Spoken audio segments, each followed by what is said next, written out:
Senator Siewert, you have the call.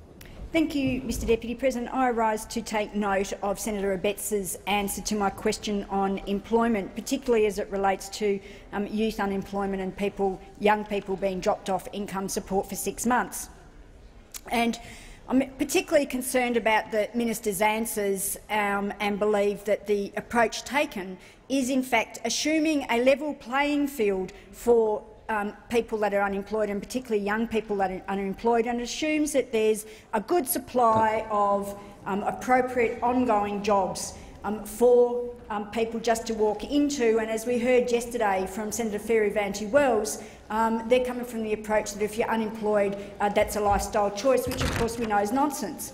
And the Anglicare Australia report today released Beyond Supply and Demand, addressing the complexities of workforce exclusion in Australia, makes some really important points about workforce exclusion, and that workforce exclusion is both complex and enduring, particularly for those people who are particularly disadvantaged. The Anglicare report is a timely reminder that we actually do need to be treating people as individuals and view them as people rather than statistics or people that are simply making a lifestyle choice to remain unemployed. And it recognises that people are struggling to find work and that they face a complex set of barriers that we need to be addressing. Therefore, we need to be addressing their individual circumstances and not jumping to Senator Abetts's conclusion that this is simply about industrial relations, which quite clearly it isn't, and he knew very well that's not what I was referring to.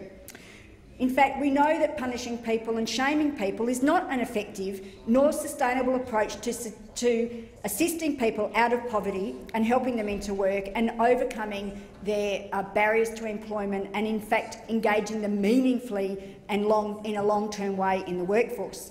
The report provides further evidence to this end, and it makes the point that how people are treated by employment services is important for effective outcomes. And I've had numerous reports where people aren't being treated appropriately by jobs and employment service providers. It's found that the most effective programs use a case management model, including providing post-employment support and providing tailored services that meet individual needs. That effective programs had strong links to local employers and other support services. That most importantly, perhaps was the effective programs focused on placing people in quality jobs with good employment conditions, in fact focusing on sustainable long-term outcomes. A key finding is that services need to acknowledge the person at the centre of workforce exclusion and their circumstances. It's also important to remember that not all employment is necessarily good employment, and if people are forced into a position where they have a very negative employment outcome, and again I've had lots of feedback on that, is that it further entrenches workforce exclusion rather than contributing to positive long-term sustainable outcomes. And the problem here, of course, is that government, with its "let's drop people onto 6 months of no income support," is further entrenching and, in fact, providing more complexities to people being able to find work. Is not the incentive-based approach. It's a punishing approach which does not lead to long-term sustainable outcomes.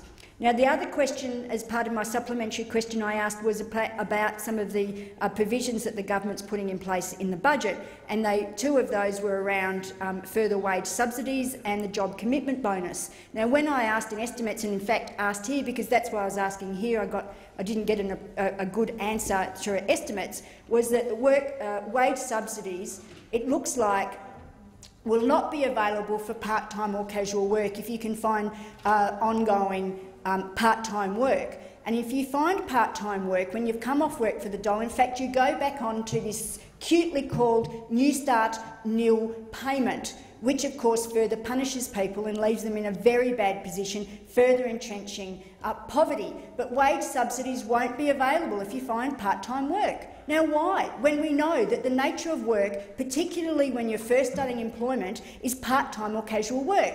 So again, you're discriminating against people that are struggling to find work, that are struggling to get a foothold into employment.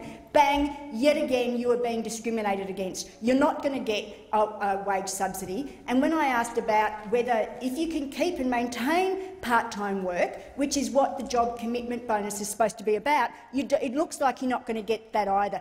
Again, really providing a disincentive to young people, and in fact older workers who are trying to find work. We need to improve our employment services and how we support young people in particular into work and sustain them in quality work. The question is the motion of Senator Siewert be put